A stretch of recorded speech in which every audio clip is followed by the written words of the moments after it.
Hari ini saya mau bicara tentang Yudhe Vavhe Ha Shopet.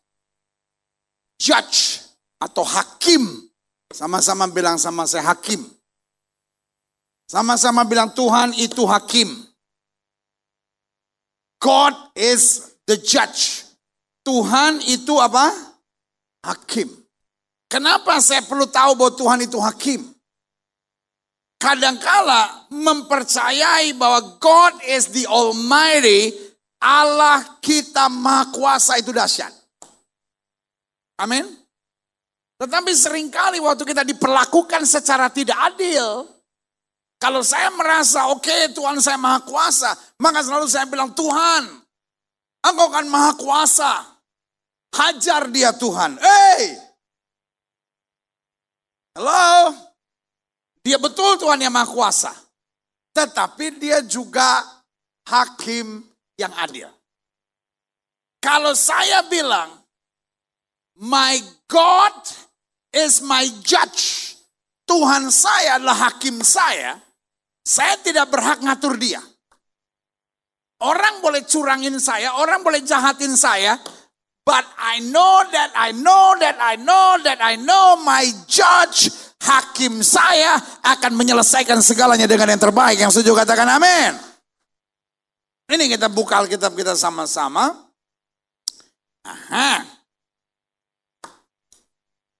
Hakim-hakim 11. Jadi, aku tidak bersalah terhadap engkau, tapi engkau berbuat jahat terhadap aku. Hello? Masih Kristen? Masih hidup? Hello? Saya percaya Alkitab itu hebat. Siapa yang setuju sama saya Alkitab itu hebat? Amin? Sama-sama bilang sama saya Alkitab itu hebat. Folks, remember, cerita ini nih, coba taruh di sini nih ayatnya. Hakim-hakim 11 ayat 27. Cerita ini nih, itu kira-kira berapa ribu tahun yang lalu toh? Betul nggak? Tapi coba baca baik-baik. Jadi aku tidak bersalah terhadap engkau, tapi engkau berbuat jahat terhadap aku. Coba saya mau tanya sama saudara. Cerita ini kuno nggak? Halo? Cerita ini kuno nggak? Cerita ini kuno nggak? Kuno. Tetapi pertanyaan saya, prinsipnya masih terjadi sampai hari ini enggak? Thank God. My goodness. Kapan gereja berbuat jahat sama orang? Ngerti nggak maksud saya? Bu. Ibu pernah nggak ngalamin peristiwa ini? Saya tidak berbuat jahat sama orang. Saya tidak salah sama orang, tapi orang berbuat jahat sama saya. Pernah ngalamin nggak, Bu?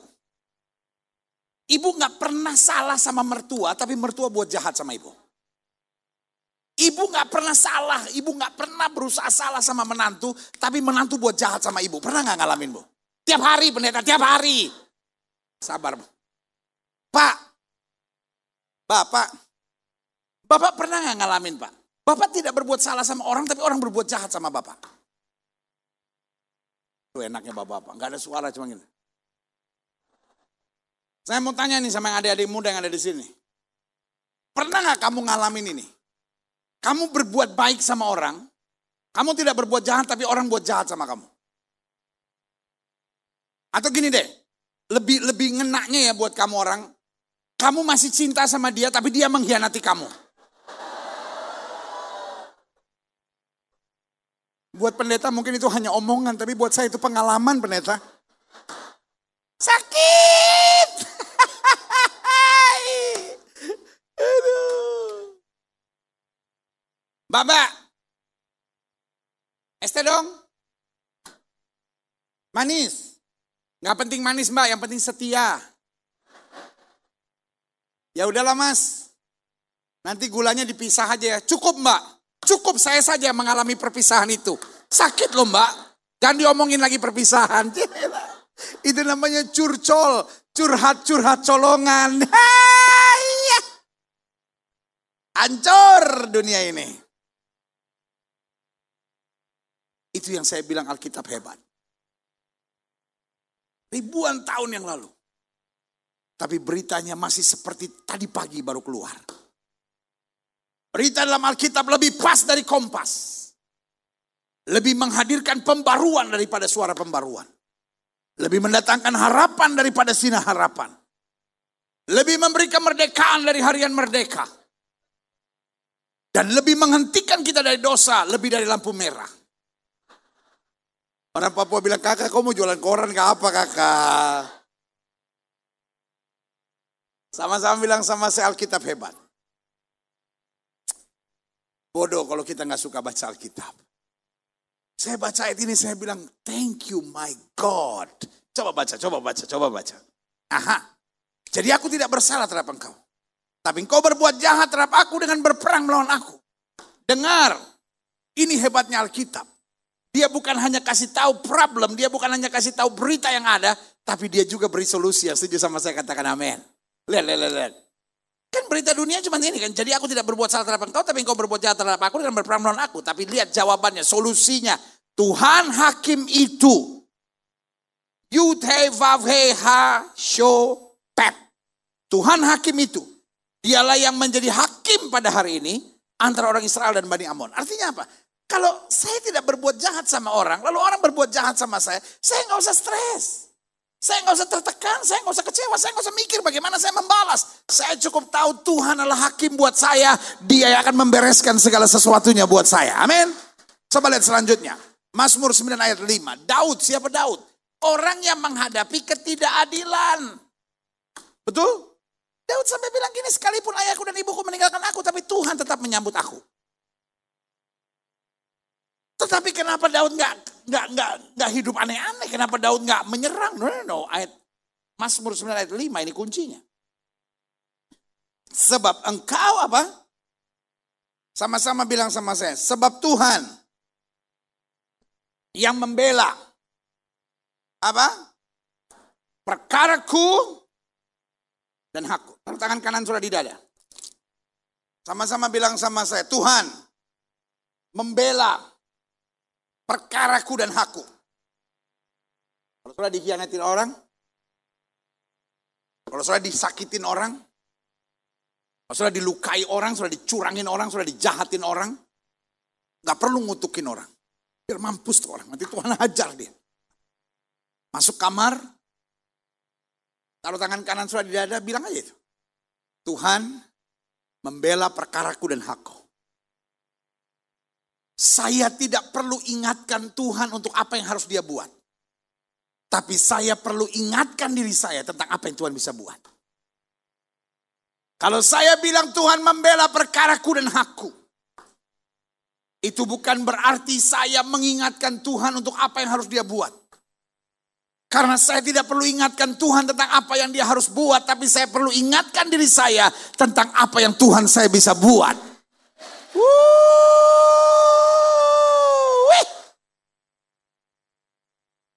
Amin. Jadi jangan stres. Kalau sudah diperlakukan secara tidak adil itu tandanya kau masih di dunia.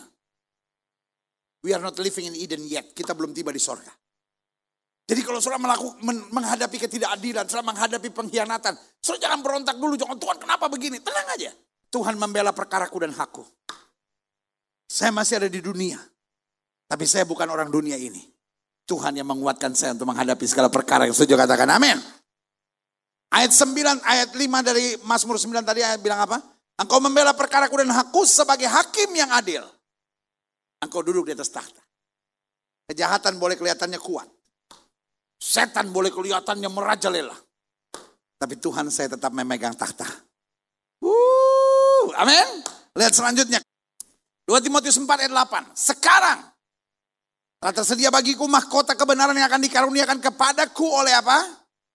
Tuhan. Oleh Elohim. Hakim yang adil pada harinya. Tapi bukan hanya kepadaku. Melainkan juga kepada apa? Semua orang yang merindukan kedatangannya. Bilang sama sebelah saudara. Termasuk kita. Amin. Amin. Jadi keadilan Tuhan berlaku apa? Universal. Buat bangsa Israel, buat kaum Gentiles, buat siapa saja.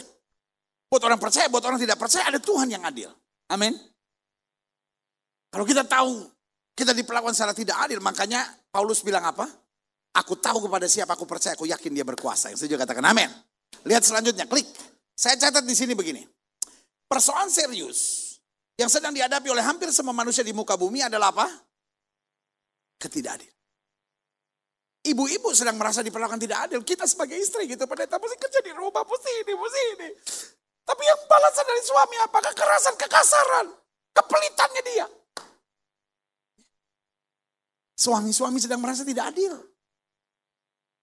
Saya kerja seharian pendeta. Sampai rumah apa yang kami perlukan dari seorang istri? Tenang.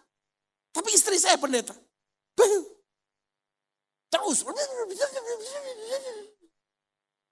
Seperti kayak bebek kejepit. Wak, wak, wak, wak, wak. Anak-anak sedang merasa diperlakukan secara tidak adil. Kami tidak pernah minta dilahirkan. Tapi kenapa terus orang tua kami menuntut ini, menuntut ini. Orang tua sedang merasa ketidakadilan. Semua sudah saya berikan buat anak-anak saya. Tapi anak-anak saya gak pernah berubah jadi anak yang baik pendeta. Berontak.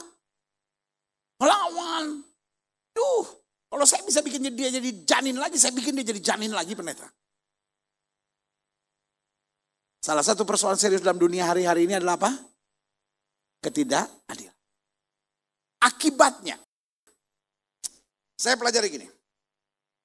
Akibat ketidakadilan, satu, menciptakan orang-orang yang berjiwa pemberontak.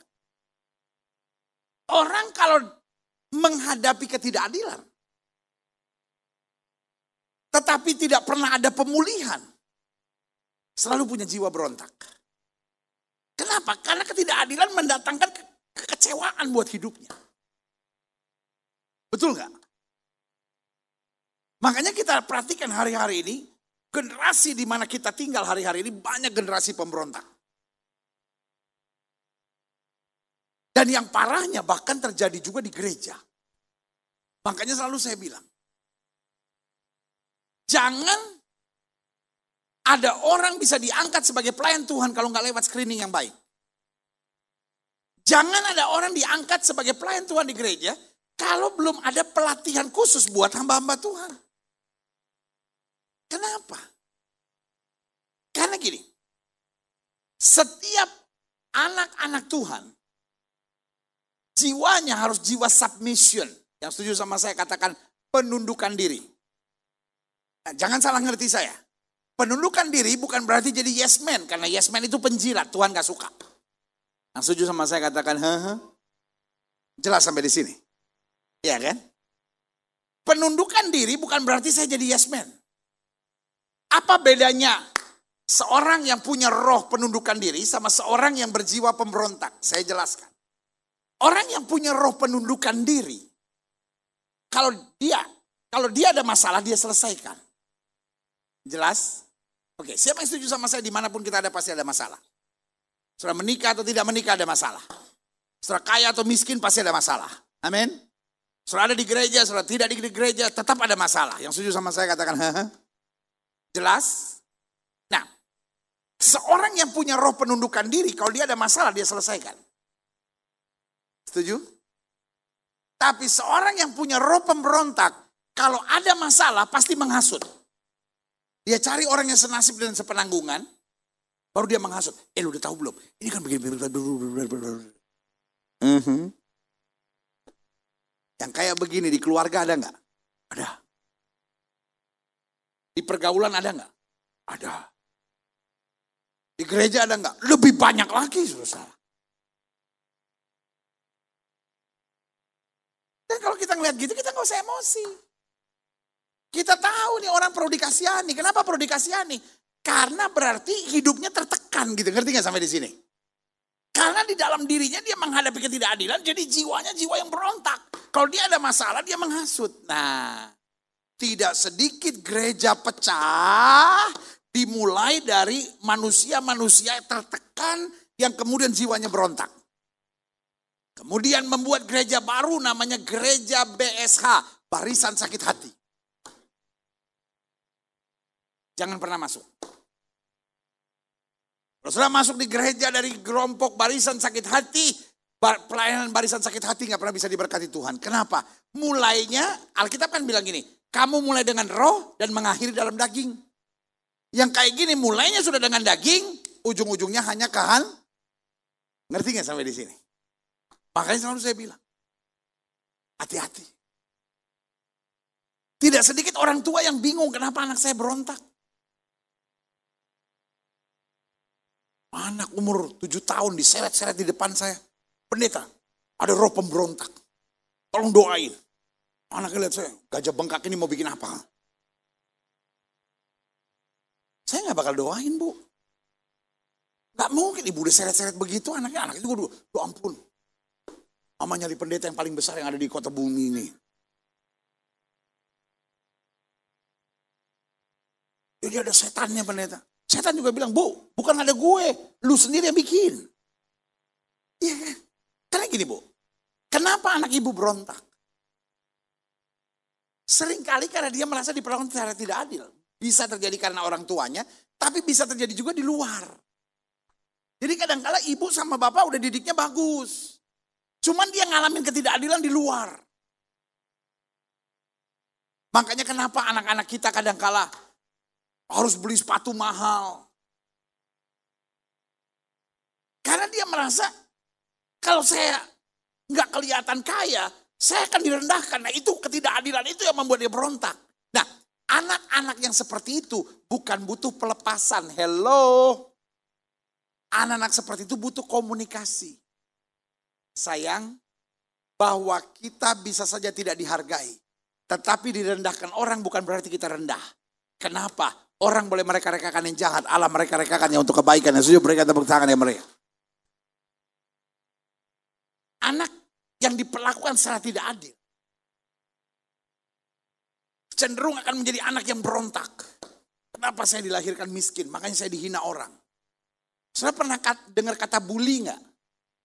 Hello? Saudara pernah dengar kata bully enggak? Saya tambahin kalimatnya boleh ya? Saudara pernah dengar kata bully tahun 70-an enggak? Kenapa enggak? Karena tahun 70-an kata itu seperti enggak pernah ada. Kata bully itu paling baru terkenal 5 tahun terakhir ini, betul enggak? Kenapa? Karena memang generasi tahun 70-80 ini generasi yang mengalami ketidakadilan. Sehingga kemudian dia melakukan kepada orang di sekitarnya ketidakadilan. Dan itu yang membuat pemberontakan dalam jiwa. Anak-anak merasa dibully, dihina. Dan ketidakadilan ini mendatangkan pemberontakan dalam jiwa. Makanya selalu saya bilang. Keluarga bahagia bukan mujizat. Tapi keluarga bahagia hasil pengenalan yang betul, perjuangan yang betul. Dan melakukan hukum yang betul. Yang setuju katakan amin. Jelas sampai di sini? Orang yang mengalami ketidakadilan. Kalau dia belum mengalami pemulihan Tuhan. Contoh. Paulus mengalami ketidakadilan enggak? Semenjak dia jadi orang percaya, dia dikejar, dia ditangkap, dia dimasukin penjara. Tetapi ini yang saya mau ingatkan buat saudara. Dia punya pemulihan yang bersih. Dia bilang apa? Aku tahu kepada siapa aku percaya. Aku yakin dia berkuasa. Yang setuju berikan tepuk tangan yang meriah buat Tuhan. Jelas? Oke, yang kedua. Apa akibat ketidakadilan? Yang kedua saya catat di sini begini. Menciptakan orang-orang yang luka. Tidak semua orang yang menghadapi ketidakadilan akan luka. Contoh, Yusuf. Yusuf menghadapi ketidakadilan tapi dia bilang apa? Manusia boleh mereka rekakan yang jahat tapi Allah mereka rekakan yang untuk kebaikan. Setuju? Setuju enggak?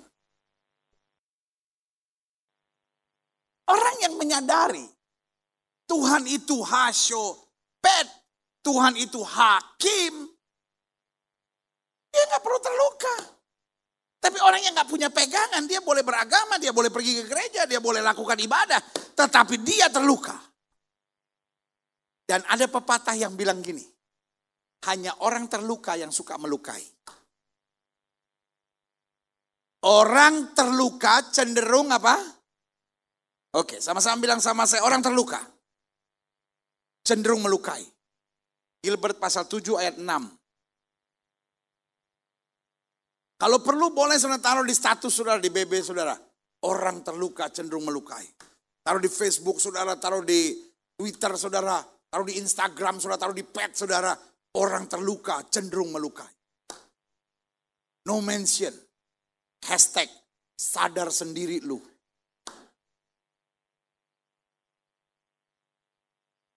Bu, jujur ya Bu ya.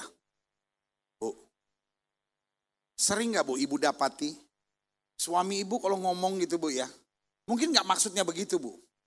Tapi tajam gitu. Tajam Bu. Tajam Bu. Itu berasanya bukan cuma di sini Bu. Di sini nih Bu. Seperti muter gitu. 3 hari belum hilang tuh. Suka gak Bu ngerasain gitu Bu? Nah itu.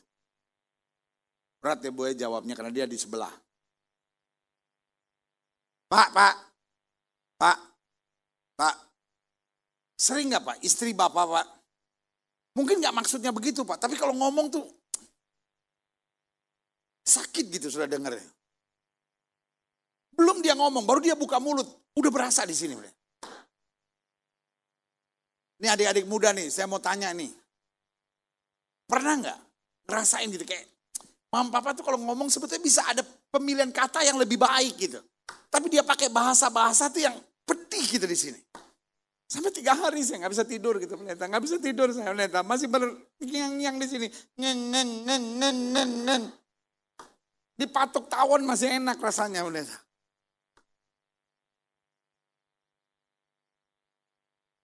Kalau ada orang yang ngomongnya selalu pedas gitu.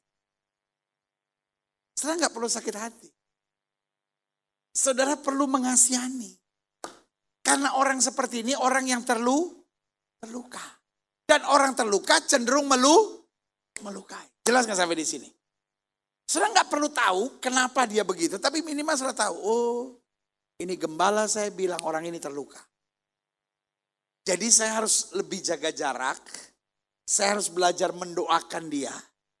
Dan tidak apa? Tidak membalasnya. Ngerti gak di sini? Makanya orang terluka tuh jiwanya berontak, suka nyakitin orang gitu. Jadi kalau sudah dengar orang tiba-tiba, lu tahu nggak sih? Saudara jangan ikut. Oh iya, jangan. Saudara kalau dengar gitu, langsung tangan saudara gosok pakai minyak urapan, tumpangin tangan dalam nama Yesus, setan-setan aku patahkan ya kan. Nanti kalau dia bilang, lu kenapa sih? Gilbert yang ngajarin gitu aja udah. Saya tanggung jawab lah nantilah. Ya kan? 3. Bahayanya ketidakadilan. Orang-orang yang mengalami ketidakadilan akan berjiwa tidak adil juga. Betul gak? Kalau dia jadi suami yang sembarangan. Makanya selalu saya bilang, kamu orang denger ya. Kamu orang tuh makanya kalau pacaran. Misalnya seneng sama orang. Jangan senengnya Kamis. Jumat malam langsung nembak. Emangnya babi ngepet ditembak Jumat malam? Sembarangan aja sih. Jadi setelah kalau naksir orang, kasih waktu lah 6 bulan, 8 bulan. Lama banget pendeta, so bakimo dia nanti. Bakimo tuh belumut gitu. Ya enggak juga lah, kalau dari Tuhan pasti jadi kan gitu. Tapi yang pasti saudara tuh kalau ngelihat orang, misalnya sudah senang sama orang, selidiki dulu gitu. Dia ini orangnya ngalamin ketidakadilan atau enggak. Karena kalau enggak nanti sudah yang sengsara sendiri gitu. Waktu pacaran semua kelihatannya enak gitu. Tapi kalau itu udah terpatri dalam rohnya, ini susah. Harus pemulihan dulu saudara-saudara.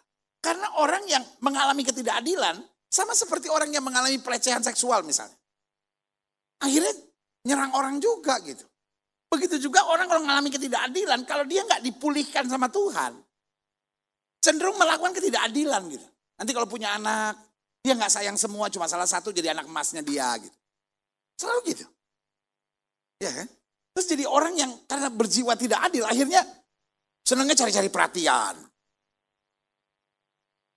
Anting. 1 kuping, antingnya 24. Orang Papua kalau dengar gitu dia bilang, Adi, itu kuping kah, meja kah? Anting sampai 24. Pakai tato yang enggak laki enggak perempuan. Laki-laki badan besar, tato, Mickey Mouse. Perempuan pakai tato, cicak. Nora. The problem is not the tattoo. Tapi sebetulnya roh di dalam saudara itu roh yang narik perhatian gitu. Baju terbuka sana, terbuka sini. Udah pakai mini, ada belahannya lagi. Mending kalau dia baru 15 tahun, 68. Itu perlu disetrika. Bukan roknya, kulitnya. So terlalu banyak tali lipa. Sadar umur apa sih? Saya nggak bilang saudara harus kelihatan tua, bukan begitu. Tapi just like your age gitu. Nggak usah lah narik perhatian gitu. Kayak kucing aja lihat saudara meong. Biasa aja. Pakai baju sampai mata kaki. Tapi tembus pandang. Orang Sangir bilang, ada Fitras. Nya ada DP Horden. Aduh. Ada banyak orang tuh senang nyari-nyari perhatian gitu. Kenapa? Karena dia merasa diperlakukan secara tidak adil. Dia harus tunjukkan dirinya. Orang yang sadar pembelaan Tuhan sebagai hakim. Dia akan berkata, kalaupun manusia merendahkan, Tuhanku akan meninggikan tepat pada waktunya. Berkata, yang keempat, akibat ketidakadilan menciptakan orang-orang yang apa? Apatis. Percuma saya melayani pendeta. Orang gereja mukanya malaikat, hatinya setan pendeta. Percuma saya mengasihi suami saya. Saya udah buat yang baik, dia juga nyakitin saya. Pendeta, istri saya itu pendeta. Saya mau kasih gunung emas, tetap dia akan komplain. Percuma saya berbuat baik sama dia. Selalu kurang. Nah itu yang saya bilang orang apatis. Saudara, kalau saya berbuat baik sama orang gak berbuat baik sama saya, terus rugi saya apa? Saya tidak berbuat baik supaya orang berbuat baik kepada saya. Saya berbuat baik karena saya tahu itu yang Tuhan mau dalam hidup saya.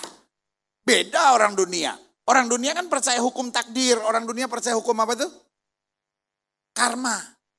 Saya harus berbuat baik supaya orang berbuat baik sama saya. Loh, saya melakukan yang baik bukan karena karma.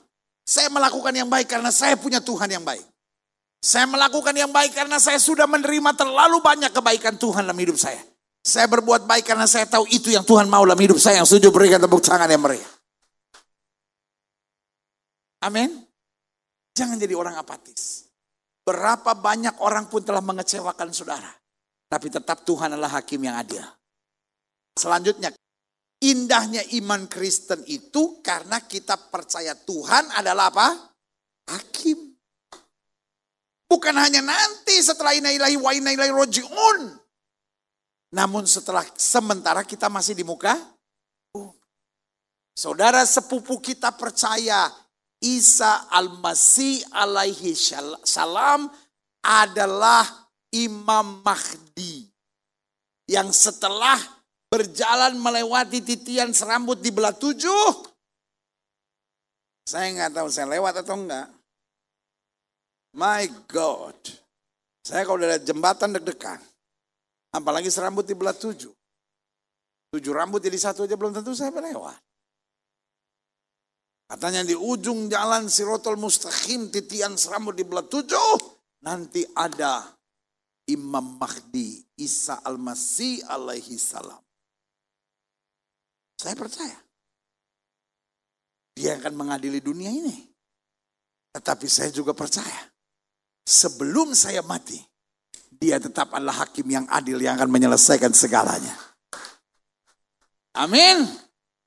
Saya pelajari begini. Apa artinya Tuhan adalah hakim? 1. Dia menghakimi tanpa pandang bulu. Judge without looking any hair. Kata bahasa Inggris bilang. Tapi itu sesat.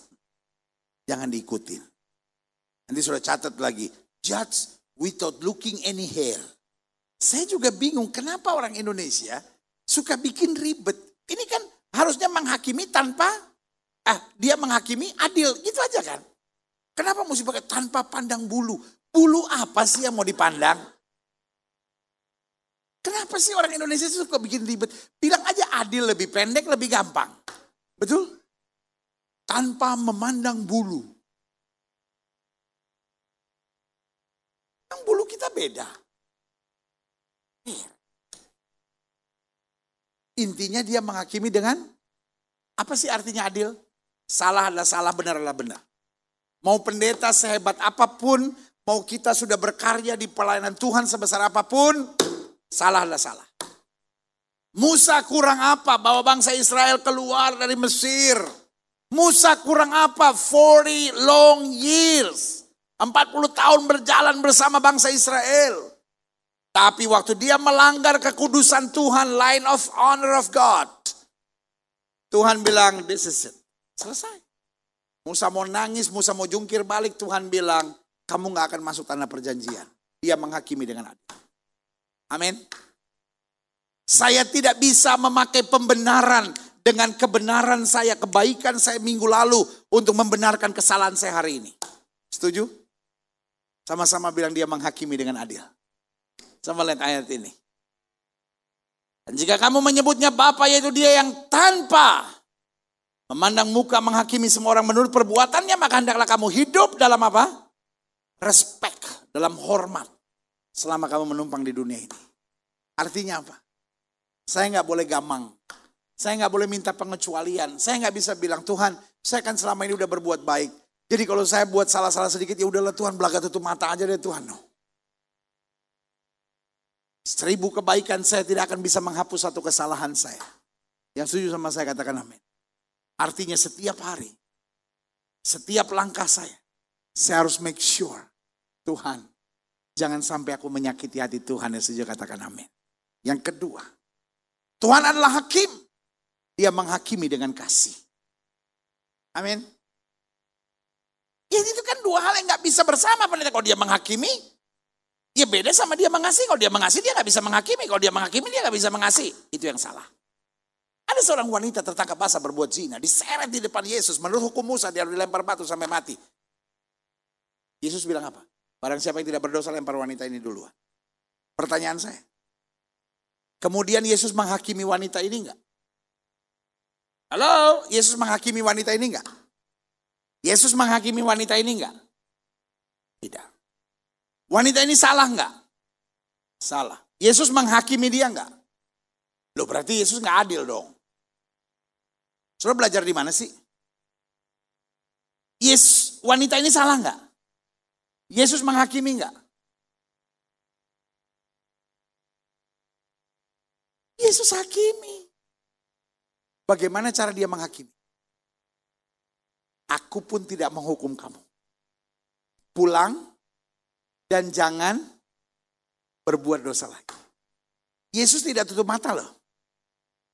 Yesus gak bilang terserah kamu mau buat apa. No. Yesus bilang aku tidak menghukum kamu. Harusnya aku bisa tapi aku tidak menghukum kamu. Tetapi ada pesan. Jangan berbuat dosa lagi. Amin. Itu yang saya bilang menghakimi dengan kasih. Dia tahu kapan menegur dengan kasih. Dia tahu kapan memukul dengan kasih. Amin. Ada orang-orang yang tidak perlu dihajar untuk berubah. Ada orang-orang dengar firman sambil tertawa. Dia sadar firman itu untuk saya berubah. Ngerti maksud saya? Ngerti gak? Tapi ada orang untuk berubah. Harus masuk ICU dulu. Ada orang untuk berubah. Harus masuk penjara dulu. Ada orang untuk berubah. Harus anaknya kecelakaan, patah kaki dulu. Baru dia, Tuhan tolong saya bertobat sekarang. I am your pastor. Saya gembala saudara. Saya tidak rela lihat saudara masuk penjara dulu. Anak saudara mati dulu. Saudara bangkrut dulu. Saudara dihajar Tuhan dulu baru kemudian berubah. Doa saya cuma sederhana. Sementara nih kita duduk dengar firman Tuhan nih. Sambil tertawa-tertawa nih. Kita bilang Tuhan. Saya tahu Tuhanlah hakim saya. Saya gak mau main-main lagi. Saya masih punya simpanan banyak blue film. Tuhan. Saya masih suka buat hal-hal yang salah. Saya masih suka judi, saya masih tipu pajak. Saya masih buat hal yang gak benar. Saya gak tunggu semua mukul saya dulu. Sekarang saya berubah. Tuhan selamatkan saya. Itu yang setuju, berikan tepuk tangan yang meriah. Masa anakmu harus mati dulu baru kau harus berubah? Masa kan kau harus masuk ICU dulu baru saudara bilang, Tuhan mulai sekarang saya mau hidup sungguh-sungguh. Saya tidak rela. Makanya Alkitab berkata, kalau Tuhan bicara jangan keraskan hati. Ada orang-orang yang Tuhan tegur hanya dengan kata-kata manis. Dan itu cukup. Jangan sampai Tuhan harus pukul kita dulu, yang setuju katakan amin. Tuhan tidak membiarkan setiap kesalahan. Tapi Tuhan selalu tahu bagaimana cara menegur kita dengan yang terbaik. Jangan tunggu piang sui dulu, setengah dulu. Saya mengeraskan hati, jadi gini sekarang.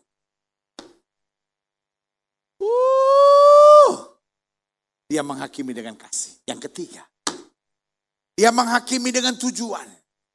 Bukan untuk membalas kebencian, bukan karena gregetan. Kenapa orang tua marah sama anak? Kadang-kadang karena gregetan.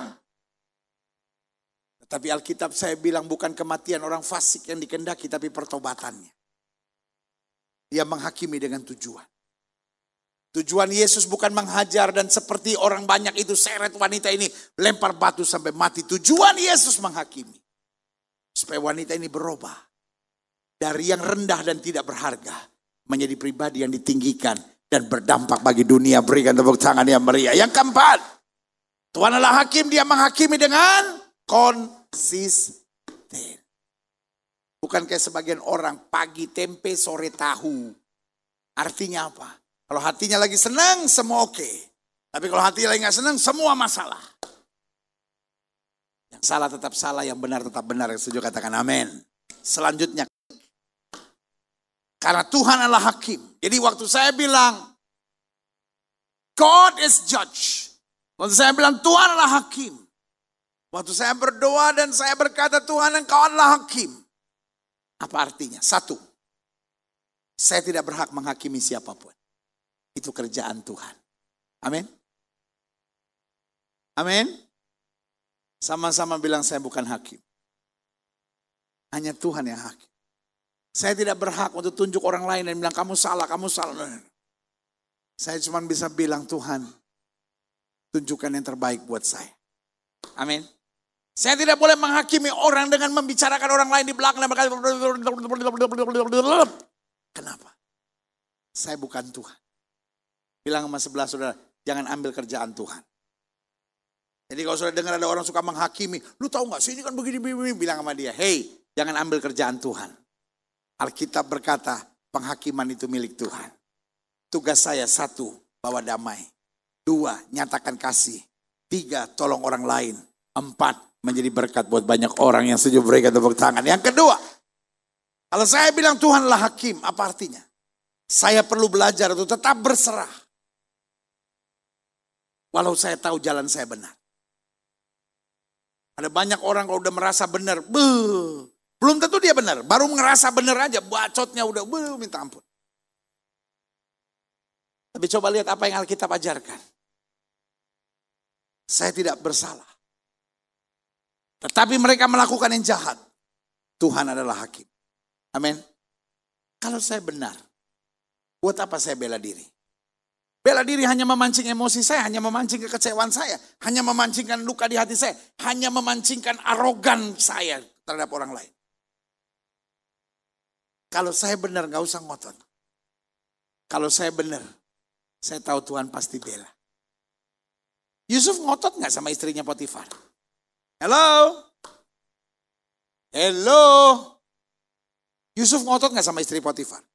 Waktu istri Potifar berkata, hamba Ibrani yang kamu hendak memperkosa aku. Apa tante? Tante ngaca, tante ngaca. Tante kan yang tiap hari ganggu-ganggu saya bilang, ucup.